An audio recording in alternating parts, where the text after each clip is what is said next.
Well, welcome, John. Thank to you. Australia, and it's good to have you.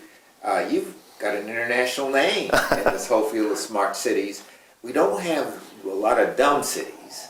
What do we mean by smart city from your perspective? You know, there's plenty of smart cities that actually have nothing to do with technology, and I think that we've been at this long enough, we, the world, that we know what works and what doesn't. You know, the term itself started maybe 6 or 7 years ago. You know, applying technology to urban problems in a way that really foregrounded network technology, not just, you know, smarter sewers and things like that. What do you mean by network here? Well, in this case, it's a combination of sensors, but that have been networked together so they can talk to one another. The infrastructure, the machinery that is a city, can be made smarter through technology. Give me a couple of examples. Well, you know, one is how a city is managed, for instance, should be made available, should be made public. The process of governance, the process of running a city, is easy to make public. So this is through open data and open processes, sort of peeling back the secrecy that has long enshrouded how government operates. That's one piece, and the internet, of course, makes it very easy to do that. But the other, which we've seen more recently, is outfitting a city with sensors to make it smarter. In many cities, Chicago, for instance, the Department of Transportation doesn't know if a street light is out without going and looking to see if the street light is out. You can some of the efficiencies that internet-worked infrastructure provides is obvious, you know, to someone who, you know, runs a household. But, you know, having sort of remote access to the infrastructure in real time actually adds a lot of efficiency. Like the sewers, like the sewers, mains that go out and so forth. And I saw one place where when the ambulance comes along, the lights change. Right. Well, you know, there's a concept called bus rapid transit, yes, which is basically a subway, because in the best implementations of BRT, the buses are synced with the traffic lights. But in a fully networked city, you know, the stoplight would know if a water main broke, right, and change based on that, routing traffic in a very intelligent way. So that's what we mean when we talk about smart cities today. Okay, now, next step. Now I've got a smart city. You mentioned data. Mm-hmm. What kind of data are we talking about? You got my personal information in there? What are you collecting, and how are you collecting it, and how are you using it? Most of the data from a city comes from the city's operations. Mm-hmm. So there's sort of your historical data, what happened when, where were the garbage trucks, mm-hmm, for instance, where were the snow plows, and then you look back on it sort of retrospectively and see where you might be able to optimize. Then there's predictive data, right? You can pull patterns out of these things and sort of make educated guesses as to how to optimize in the future. In the city of Chicago, for instance, we did this with rodent baiting, rats. So typically what would happen is someone would call up, you know, 311 or 911 if they were really freaking out about a rat.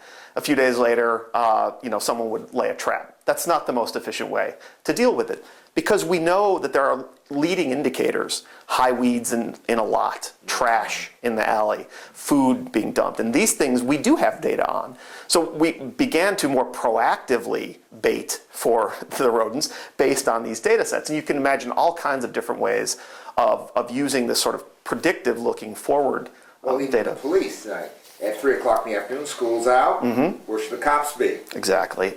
You know, what's funny is there's a real hankering in the public for this data. You might not think so, but Some idea there. well, from my time with the city of Chicago, every year when we first turned on something called Plow Tracker for snow plows was the most popular page on the city's website. Now think about that. It's not a bus. These plows aren't going to give you a ride. There's nothing that it's actually helping you. But this idea that you could see the inner workings of what was a very closed machine has a lot of purchase in people's minds. But if I'm on a street that gets plowed in frequently, and I know the plow's coming, I go grocery shopping after the plow comes. You could do that, or a more cynical read on it would be to say, sit on the website and watch to see if it goes to certain streets first, which actually it does. It goes to arterial streets first. There is a method to the pattern, but it is very pure open data in the sense that it's not like when's the next bus coming. So yeah, it's. What's the biggest breakthrough in Chicago or any other city you've worked in with respect to this kind of smart technology? I think it's making policy decisions based on more than just gut or anecdote. So it's internal. This is the big breakthrough. Right. The city council now knows where the budget is up to the minute, and they know where the slow plows are and the amount of equipment they have and all that. Yeah, I mean, I can only speak from the mayor's perspective. I think you have varying levels of literacy, let's say data literacy in the city council. But, an example would be when Mayor Emanuel started, he wanted to bring the heads of all the grocery stores to come see him, where he would implore them to open, stores in underserved food deserts. Okay. The problem is the USDA, the U.S. Department of Agriculture, their maps for where fresh food is available are at the census tract level. A, nobody knows what census tract they live in, and B, that's a huge designation. You can't tell the CEO of a supermarket chain, put it somewhere in that census tract. So what we had to do is compile more data on where fresh food was. So that's farmers markets, it could even be a liquor store that sells fruit, really down to a granular level, such that he could have the conversation with the supermarkets and say, we don't know that it's going to succeed if you put a store here, but here's the pedestrian count for that area. Here's the other retail in the area. Here's the distance from other fresh food. And in fact, that's exactly what he did. And we had a Whole Foods open up in Inglewood, which is a very underserved neighborhood. So, it's data as a policy tool. And yeah, it's very, very much internal. Chicago was the first city to have a chief data officer in the mayor's office. And now there's many cities that do that. So what's the next thing? What can I look forward to in this smart city stuff?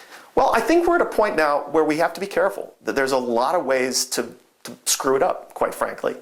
One is our cities were not built with, a fully networked existence in mind, right?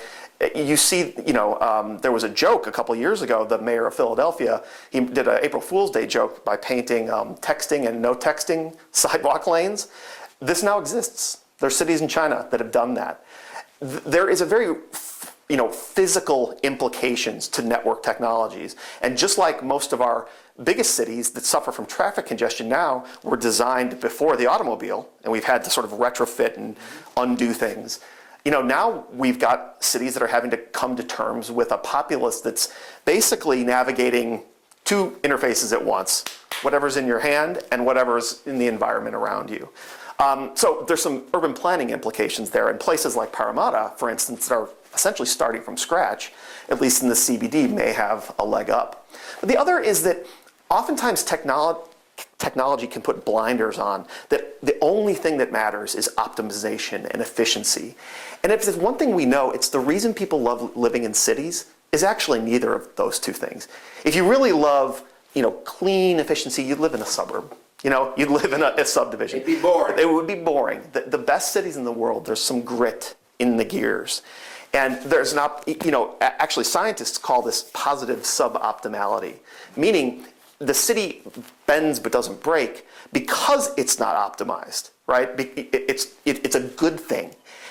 The problem is technology often pushes us towards, efficiency, and while I don't want things to break, we have to be sure that we don't design a solution with technology that makes us inflexible. That's very good. So let's hope we make Parramatta and other streaming cities flexible, smart, and ready to get there. Absolutely. Thanks, John.